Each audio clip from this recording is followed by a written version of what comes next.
अस्सलाम वालेकुम व्यूअर्स, मैं इस वक्त मौजूद हूँ कच्चा खूह का नवाही एक गांव है 16 नाइनार। यहाँ पे तारीख में शायद पहली दफ़ा खानेवाल में मैंने कहीं पे स्ट्रॉबेरी की काश्त नहीं देखी। यहाँ पे हमारे किसान भाई हमारे साथ मौजूद हैं जो कि माइग्रेट होके आए हैं गुजरांवाला से, और यहाँ पे इन्होंने ये नई रवायत डाली है जी। मतलब कि स्ट्रॉबेरी इन्होंने काश्त की है। अस्सलाम वालेकुम जनाब। वालेकुम सलाम। चलते हो ना। अच्छा ये बताइएगा क्या नाम है जी आपका? सजाद हुसैन जट। अच्छा सजाद जट साहब, ये बताएं कि आपने यहाँ पे खानेवाल में पहली दफा ये तजर्बा किया है स्ट्रॉबेरी का, तो कैसा फील कर रहे हैं? जी माशाल्लाह अच्छा फील कर रहा हूँ। ये नया इस इलाके ਦੇ ਵਿੱਚ नया ਫਲ है। हाँ जी हाँ जी। बहुत सारे लोग ਸਾਡੇ ਕੋਲ ਆ ਕੇ ਪੁੱਛਦੇ ਨੇ ਵੀ ਇਹ ਕੀ ਤਰੀਕਾ ਕਾਰ ਹੈ ਜੀ। ठीक है। ਹਾਂਜੀ ਬਹੁਤ ਸਾਰੇ ਦਿਲਚਸਪੀ ਨੇ, ਕਈਆਂ ਨੂੰ ਇਹ ਨਹੀਂ ਪਤਾ ਹੁੰਦਾ ਵੀ ਸਟ੍ਰਾਬੇਰੀ ਲੱਗਦੀ ਕਿਹੜੀ ਸ਼ੈ ਤੇ ਆ, ਕਿਹੜਾ ਦਰਖਤ ਹੈ। ਇਹ ਇੰਨਾ ਹੀ ਬੂਟਾ ਰਹਿੰਦਾ ਕਿ ਵੱਡਾ ਹੁੰਦਾ ਹੈ, ਕਿੱਡਾ ਹੋ ਜਾਂਦਾ ਬਸ। ਇਸ ਤਰ੍ਹਾਂ ਕਰਕੇ ਬਹੁਤ ਸਾਰੇ ਲੋਕ ਮੇਰੇ ਕੋਲ ਆਉਂਦੇ ਨੇ।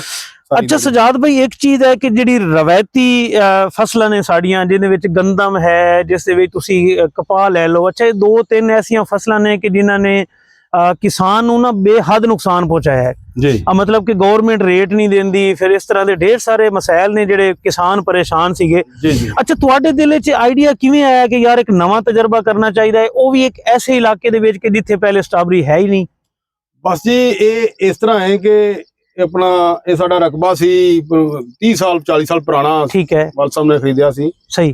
ਉਸ ਤੋਂ ਬਾਅਦ ਇਹ ਠੇਕਾ ਵੀ ਬਹੁਤ ਕੰਮ ਹੈ, ਇੱਥੇ ਪਾਣੀ ਵੀ ਡੂੰਘੇ ਨੇ ਇਸ ਏਰੀਏ ਦੇ ਵਿੱਚ। ਉਹਦੀ ਵਜ੍ਹਾ ਤੋਂ ਸਾਨੂੰ ਜਦੋਂ ਉਧਰ 2.5-3 ਲੱਖ ਰੁਪਈਆ ਠੇਕਾ ਸੀ, ਜਦਕਿ ਅੱਛੀ ਪੈਦਾਵਾਰ ਹੁੰਦੀ ਉੱਥੇ, ਤੇ ਸੋਚਿਆ ਕਿ ਚਲੋ ਯਾਰ ਜਿਹੜਾ ਅਸੀਂ ਇੱਥੇ ਕਾਸ਼ਤ ਕਰਨੇ ਉੱਥੇ ਵੀ ਕਰਕੇ ਵੇਖੀਏ। ਮੈਂ ਸਾਰਿਆਂ ਨਾਲੋਂ ਪਹਿਲਾਂ ਆ ਕੇ ਇੱਥੇ ਜੀ ਸੋਲਰ ਤੇ ਟੂਲ ਲਾਇਆ। ਪਾਣੀ ਦਾ ਬੰਦੋਬਸਤ ਹੋਵੇ ਤੇ ਫਿਰ ਅਗਲੀ ਗੱਲ ਹੈ, ਕਿਉਂਕਿ ਪਾਣੀ ਬਹੁਤ ਮਹਿੰਗਾ ਸੀ, ਬਿਜਲੀ ਬਹੁਤ ਮਹਿੰਗੀ ਹੈ, ਅੱਗੋਂ ਫਸਲਾਂ ਦੇ ਰੇਟ ਕੋਈ ਨਹੀਂ, ਤੇ ਇਸ ਦੀ ਵਜ੍ਹਾ ਤੋਂ ਬੜੇ ਕਿਸਾਨ ਤੇ ਤੁਹਾਨੂੰ ਪਤਾ ਹੀ ਹੈ ਕਿਵੇਂ ਕਿੱਡਾ ਪਰੇਸ਼ਾਨ ਹੈ। ਹਾਂਜੀ ਹਾਂਜੀ ਹਾਂਜੀ। ਔਰ ਹੈ ਵੀ ਇਸ ਮੁਲਕ ਦੇ ਰੀੜ ਦੀ ਹੱਡੀ ਹੈ ਕਿਸਾਨ। ਬਿਲਕੁਲ ਹੈ। ਤੇ ਇਹਦੇ ਨਾਲ ਜਿਹੜਾ ਹਾਲਾਤ ਹੋਏ ਨੇ, ਕੋਈ ਬੰਦਾ ਐਸਾ ਨਹੀਂ ਜਿਹੜਾ ਨਹੀਂ ਵਾਕਿਫ ਹੈਗਾ ਇਸ ਚੀਜ਼ ਤੋਂ। ਬਿਲਕੁਲ। ਤੇ ਇਹ ਜਿਹੜੀਆਂ ਜੀ ਫਸਲਾਂ ਅਸੀਂ ਕੁਛ ਤੇ ਤਬਦੀਲੀ ਹੇਰ ਫੇਰ ਆ ਜਾਂਦਾ ਫਸਲ ਦਾ ਜਦੋਂ ਨਵੀਂ ਫਸਲ ਕਾਸ਼ਤ ਕਰਨੇ ਆ, ਕਿਉਂਕਿ ਕਪਾਹ ਤੇ ਗੰਦਮ ਲਾਉਂਦੇ ਆ ਅਰਸੇ ਦਰਾਜ਼ ਤੋਂ, ਜਦੋਂ ਦੀ ਕਿ ਆਬਾਦ ਹੈ ਜ਼ਮੀਨ ਜਾਂ ਜਦੋਂ ਦਾ ਵੀ ਅੱਲਾਹ ਤਾਲਾ ਦਾ ਨਿਜ਼ਾਮ ਚੱਲ ਰਿਹਾ ਹੈ। ਲੇਕਿਨ ਹੁਣ ਇਹ ਜਿਹੜੀ ਚੇਂਜ ਹੈ ਜੀ, ਇਹਦੇ ਨਾਲ ਕਾਫੀ ਸਾਰਾ ਅੱਛਾ ਫਰਕ ਵੀ ਹੈ, ਇਨਕਮ ਚ ਇਜ਼ਾਫਾ ਵੀ। ਠੀਕ ਹੈ। ਅੱਛਾ ਜਿਹੜੇ ਸਜਾਦ ਭਾਈ ਮਕਾਮੀ ਜਿਹੜੇ ਕਾਸ਼ਤਕਾਰ ਨੇ ਇੱਥੋਂ ਦੇ ਜਿਹੜੇ ਲੋਕ ਨੇ, ਉਹਨਾਂ ਦੀ ਕੀ ਫੀਲਿੰਗਸ ਹੈ? ਤੁਹਾਨੂੰ ਮਿਲੇ ਨੇ ਆ ਕੇ, ਉਹਨਾਂ ਨੇ ਤੁਹਾਡੇ ਕੋਲ ਕੁਝ ਸਿੱਖਿਆ ਜਾਂ ਕੀ ਕਹਿਣਾ ਚਾਹੁੰਦੇ ਨੇ ਲੋਕ, ਤੁਹਾਡੇ ਨਾਲ ਕਿਸ ਤਰ੍ਹਾਂ ਆ ਕੇ ਪੇਸ਼ ਆਉਂਦੇ ਨੇ? ਜ਼ਹਿਰੀ ਗੱਲ ਹੈ ਉਹਨਾਂ ਵਾਸਤੇ ਇੱਕ ਨਵੀਂ ਚੀਜ਼ ਤੁਸੀਂ ਲੈ ਕੇ ਆਂਦੀ ਇਲਾਕੇ। ਜੀ ਜੀ, ਬਹੁਤ ਇੰਟਰਸਟਡ ਨੇ ਲੋਕ। ਠੀਕ ਹੈ। ਕਿ ਜ਼ਿਮੀਂਦਾਰੇ ਦਾ ਕੋਈ ਹਾਲ ਨਹੀਂ, ਕਣਕ ਦਾ ਤੁਹਾਨੂੰ ਪਤਾ ਹੀ ਹੈ, ਕੋਈ ਅਜੇ ਤੱਕ ਹਕੂਮਤ ਨੇ ਕੋਈ ਰੇਟ ਨਹੀਂ ਕੱਢਿਆ। ਰੇਟ ਹੀ ਨਹੀਂ ਕੱਢਿਆ। ਬਿਲਕੁਲ। ਹਾਂਜੀ। ਜਿਹੜੀ ਸਾਡੇ ਕੋਲੋਂ ਜ਼ਬਰਦਸਤੀ ਘਰਾਂ ਚੋਂ ਚੁੱਕ ਕੇ ਹਕੂਮਤ ਲੈ ਜਾਂਦੀ ਸੀ ਜਾਂ ਇਸ ਰੇਟ ਤੇ ਤੁਸੀਂ ਦਿਓ, ਉਹ ਹੁਣ ਕਹਿੰਦੇ ਨੇ ਤੁਸੀਂ ਆਪਣੇ ਘਰ ਹੀ ਰੱਖੋ ਜਿਹੜੀ ਕਿਸ਼ ਹੈਗੀ ਹੈ। ਹਾਂਜੀ। ਇਹ ਹਾਲਾਤ ਨੇ। ਖਾਦ ਤੇ ਕੋਈ ਕੰਟਰੋਲ ਨਹੀਂ, ਉਹੀ ਰੇਟ ਤੇ ਡੀਏਪੀ ਮਿਲਦੀ ਹੈ, ਉਸੇ ਰੇਟ ਤੇ ਯੂਰੀਆ ਮਿਲਦੀ ਹੈ, ਉਹ ਤੇ ਕੋਈ ਨਹੀਂ। ਸਿਰਫ ਜ਼ਿਮੀਂਦਾਰ ਤੇ ਪਾਬੰਦੀ ਹੈ ਕਿ ਸਿਰਫ ਇਹਨਾਂ ਦਾ ਗੰਦਮ ਤੇ ਆ ਕੇ ਉਹਦੇ ਤੋਂ ਬਚ ਕੇ ਜ਼ਿਮੀਂਦਾਰ ਨੇ ਸਬਜ਼ੀਆਂ ਵਗੈਰਾ ਪਿਆਜ਼ ਵਗੈਰਾ ਤੇ ਜ਼ੋਰ ਲਾਇਆ, ਤੇ ਉਹ ਆਪਣਾ ਮੰਡੀ 'ਚ ਤੁਹਾਨੂੰ ਪਤਾ 50 ਰੁਪਏ ਦਾ 5 ਕਿਲੋ ਛਾਪਰ ਤੇ 40 ਰੁਪਏ ਦਾ 5 ਕਿਲੋ ਛਾਪਰ, ਹਰ ਸਬਜ਼ੀ ਮੰਡੀ 'ਚ ਇਹ ਰੇਟ ਹੈ। ਹਾਂਜੀ। ਇਸ ਤਰ੍ਹਾਂ ਕਰਕੇ ਜਿਹੜਾ ਇਹਨਾਂ ਦੀ ਜ਼ਿਮੀਂਦਾਰ ਤੇ ਜ਼ੁਲਮ ਦੀ ਜ਼ਾਤ ਦੇ ਵਿੱਚ ਹੈ। ਤੇ ਲੇਕਿਨ ਇਹ ਹੈ ਕਿ ਲੋਕ ਮੇਰੇ ਕੋਲ ਆਉਂਦੇ ਨੇ, ਇਹਦੇ ਬਾਰੇ ਪੁੱਛਦੇ ਨੇ, ਮੈਂ ਉਹਨਾਂ ਨੂੰ ਅੱਛਾ ਗਾਈਡ ਕਰਨਾ ਵੀ ਤੁਸੀਂ ਵੀ ਥੋੜਾ ਥੋੜਾ, ਜ਼ਿਆਦਾ ਨਹੀਂ ਤੇ ਥੋੜੀ ਥੋੜੀ ਲਗਾਓ ਤੁਸੀਂ ਵੀ। अच्छा सजाद भाई, एक अहम सवाल है कि पर एकड़ इसका खर्चा कितना आ जाता है? मतलब क्योंकि यह भी मसला है कि किसान बेचारा पहले ही मतलब बदहाली का शिकार है, ਉਹਦੇ ਕੋਲ ਵਸੈਲ ਨਹੀਂ ਹੈ। ਇਹਦੇ ਵਾਸਤੇ ਇੱਕ ਤੁਸੀਂ ਪਾਣੀ ਦਾ ਪਹਿਲੇ ਦੱਸ ਦਿੱਤਾ ਕਿ ਜ਼ਰੂਰੀ ਹੈ ਤੁਹਾਡੇ ਵਾਸਤੇ, ਪਾਣੀ ਜ਼ਰੂਰੀ। ਅਗਰ ਪਰ ਏਕੜ ਖਰਚਾ ਕਿੰਨਾ ਖਰਚਾ ਆ ਜਾਏਗਾ ਇਸसे, ਅਗਰ ਇੱਕ ਬੰਦਾ ਏਕੜ ਕਾਸ਼ਤ ਕਰਦਾ ਹੈ? ਦੇਖੋ ਜੀ, ਜਿਸ ਬੰਦੇ ਦਾ ਆਪਣਾ ਜ਼ਾਤੀ ਰਕਬਾ ਹੈ, ਉਹ ਠੇਕੇ ਦਾ ਇਨਕਮ ਸੋਰਸਸ ਤੋਂ ਖਤਮ ਹੋ ਗਏ ਨੇ ਜੀ। ਇਹਦਾ 50,000 ਪੌਦਾ ਲੱਗਦਾ ਹੈ ਫੀ ਏਕੜ ਦੇ ਵਿੱਚ। ਠੀਕ ਹੈ। ਹਾਂਜੀ। ਪੌਦੇ ਦਾ ਰੇਟ ਸ਼ੁਰੂ ਸਟਾਰਟ ਦੇ ਵਿੱਚ 2 ਰੁਪਏ, ਪੌਣੇ 2 ਰੁਪਏ, 2.5 ਰੁਪਏ ਰਿਹਾ, ਮੁੜ ਕੇ ਸ਼ਾਰਟ ਹੋ ਗਿਆ 20, ਏਰ ਗਿਆ 4 ਰੁਪਏ 5 ਰੁਪਏ ਪੌਦਾ। ਠੀਕ ਹੈ ਜੀ। ਉਹ 2-2.5 ਲੱਖ ਰੁਪਈਆ ਤੇ ਪਨੀਰੀ ਦਾ ਖਰਚਾ ਜੀ ਉਹ ਲੈਦਾ ਹੈ। ਉਸ ਤੋਂ ਪੈਰਾਕਟ ਸ਼ੀਟ ਪਾਣੀ ਹੁੰਦੀ ਹੈ, ਜ਼ਮੀਨ ਦੀ ਤਿਆਰੀ ਤੇ 25-30 ਹਜ਼ਾਰ ਰੁਪਇਆ ਖਰਚਾ ਹੋ ਜਾਂਦਾ ਹੈ। ਪੈਰਾਕਟ ਸ਼ੀਟ ਦਾ 35,000 ਰੁਪਇਆ ਖਰਚਾ ਤਕਰੀਬਨ, ਵਿੱਚ ਛਾਪਰ ਦੇ ਵਿੱਚ ਮਜ਼ਦੂਰੀ 7-8 ਹਜ਼ਾਰ ਰੁਪਇਆ ਮਜ਼ਦੂਰੀ ਲੈਂਦੇ ਨੇ। ਉਸ ਤੋਂ ਇਲਾਵਾ ਇਹਦੇ ਉਹ ਮਤਲਬ ਸਰਾਖ ਉਸ ਹਿਸਾਬ ਨਾਲ ਕਢਾਣੇ ਹੁੰਦੇ ਨੇ ਜਿੰਨੇ ਫਾਸਲੇ ਤੇ ਲਵਾਉਣਾ ਹੈ ਇਹਨੂੰ। ਠੀਕ ਹੈ ਜੀ। ਇਹਦਾ ਤਕਰੀਬਨ ਖਰਚਾ 4 ਤੋਂ 5 ਲੱਖ ਰੁਪਈਆ ਜਿਹੜਾ ਨਾ ਫੀ ਜੀ ਏਕੜ ਹੈ। ਏਕੜ ਦਾ ਖਰਚਾ ਹੈ ਜੀ।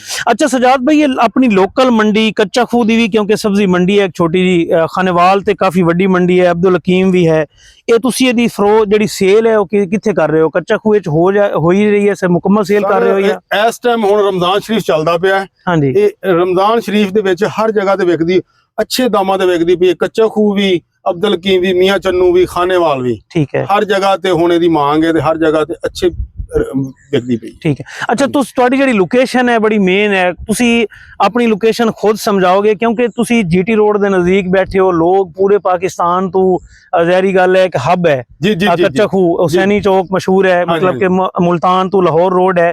ਅਗਰ ਤੁਹਾਨੂੰ ਲੋਕ ਵਿਜ਼ਿਟ ਕਰਨ ਚਾਹਣ, ਤੁਹਾਡੇ ਕੋਲ ਡਾਇਰੈਕਟ ਆਣਾ ਚਾਹਣ, ਇਹਦੇ ਬਾਰੇ ਮਾਲੂਮਾਤ ਲੈਣਾ ਚਾਹਣ ਜਾਂ ਵੈਸੇ ਖਰੀਦ ਕੇ ਵੀ ਲੋਕ ਲੈ ਜਾਂਦੇ ਨੇ, ਹਾਂਜੀ ਹਾਂਜੀ ਹਾਂਜੀ, ਤੇ ਤੁਸੀਂ ਆਪਣਾ ਐਡਰੈਸ ਦੱਸੋਗੇ ਕਿ ਤੁਹਾਡਾ ਐਡਰੈਸ ਕਿਹੜੀ ਜਗ੍ਹਾ ਤੇ ਹੈ? ਹੁਸੈਨੀ ਚੌਕ ਤੋਂ ਕਿਧਰ ਆਣਾ? ਆਪਣਾ ਕੱਚਾ ਖੂਹ ਹੁਸੈਨੀ ਚੌਕ ਤੋਂ ਅਬਦੁਲ ਹਕੀਮ ਰੋਡ ਤੇ ਹੁਸੈਨੀ ਚੌਕ ਤੋਂ 1.5 ਕਿਲੋਮੀਟਰ ਅੱਗੇ, ਠੀਕ ਹੈ, ਬੈਠਕ ਹੋਟਲ ਦੇ ਬੈਕ ਸਾਈਡ ਦੇ ਉੱਤੇ, ਠੀਕ ਹੈ, ਹਾਂਜੀ, ਇਹ ਮੇਰਾ ਆਪਣਾ ਫਾਰਮ ਹੈ। ਠੀਕ ਹੈ, ਤੇ ਜਿਹੜਾ ਬੰਦਾ ਵੀ ਅਸੀਂ ਇਨਸ਼ਾਅੱਲਾ ਸਹੀ ਗਾਈਡ ਕਰਾਂਗੇ। ਸਹੀ, ਹਾਂਜੀ, ਜਿਹੜਾ ਕੋਈ ਸ਼ੌਕ ਰੱਖਦਾ ਹੈ ਜ਼ਿਮੀਂਦਾਰੇ ਦਾ ਜਾਂ ਜਿਹੜਾ ਕੋਈ ਥੋੜਾ ਜਿਹਾ ਆਪਣਾ ਦਲੇਰੀ ਨਾਲ ਕੰਮ ਕਰਨਾ ਪੈਂਦਾ ਜੀ, ਰਿਸਕ ਤੇ ਹੈ ਫਸਲ ਦੇ। ਜਿਸ ਤਰ੍ਹਾਂ ਕਿ ਸਾਡੀਆਂ ਉਧਰ ਹੁਣ ਗੜਾ ਪਿਆ ਹੈ, ਨਸ਼ਹਿਰਾ ਹਾਫਸਾਬਾਦ, ਸਾਡੀ ਸਾਰੀ ਸਟ੍ਰਾਬਰੀ ਵੀ, ਗੰਦਮ ਵੀ, ਹਰ ਸ਼ੈ ਤਬਾਹ ਹੋ ਗਈ ਹੈ ਪਹਿਲੇ ਰਮਜ਼ਾਨ ਤੋਂ ਜੀ ਪਹਿਲੇ। ਸਹੀ ਸਹੀ, ਹਾਂਜੀ, ਬਹੁਤ ਜ਼ਿਆਦਾ ਲਾਸ ਹੋਇਆ ਜੀ। ਅੱਲਾਹ ਤਾਲਾ ਹੀ ਜ਼ਾਤ ਪੂਰਾ ਕਰਨ ਵਾਲੀ ਹੈ, ਬਾਕੀ ਜਿਹੜੀ ਹੈ ਨਾ ਉਹ ਜੋ ਕਰਦਾ ਬਿਹਤਰ ਕਰਦਾ ਹੈ। ਤੇ ਰਿਸਕ ਤੇ ਲੈਣਾ ਪੈਂਦਾ ਜੀ। ਰਿਸਕ ਤੇ ਜੀ ਦੇਖੋ ਆਪਣੀ ਜ਼ਿੰਦਗੀ ਇਨਸਾਨ ਦੀ ਖੁਦ ਰਿਸਕ, बिल्कुल इसी तरह है। तिजारत है, फिर बरकत भी है, अल्लाह पाक इसी देना। सजाद भाई बहुत शुक्रिया, तुसी बड़ा कीमती टाइम दिता। वीवर्स, यहाँ पे एंड पे मैं यही कहना चाहूंगा, जो हमारी रवायती फसलें हैं, जिस तरह सजाद भाई ने पहले बताया कि गंदम का रेट अभी तक गवर्नमेंट ने अनाउंस नहीं किया, जबकि गंदम हमारी पक के तैयार हो चुकी है। 2024 की अगर बात की जाए तो 2024 में भी किसान के साथ यही जुल्म हुआ कि पहले रेट और रहा, उसके बाद जो रेट गवर्नमेंट का था उस पर खरीदी भी नहीं की गंदम, और पिछले साल की गंदम स्टॉक अभी तक लोगों के पास पड़ी है।